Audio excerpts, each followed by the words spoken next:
Hey kiddos! Today we're going to a very special place, the construction site. Here, there are many big and powerful vehicles. Let's get to know them together.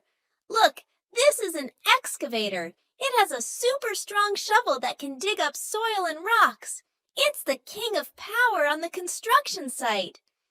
Next, let's look at this. This is a bulldozer.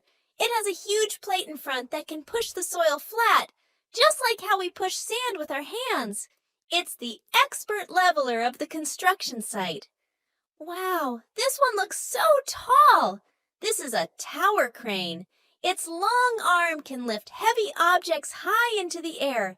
It's like a tall giant and is the king of height on the construction site. Lastly, let's look at this round, big belly. This is a concrete mixer truck. It can mix sand and stones together to make the concrete needed for our buildings. It's like a giant magic mixing pot.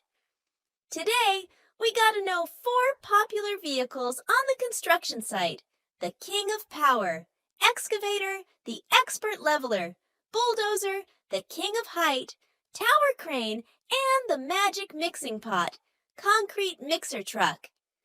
Did you remember all of them? All right, that's it for today's learning time. I hope you enjoyed today's content. See you next time. Goodbye, kiddos.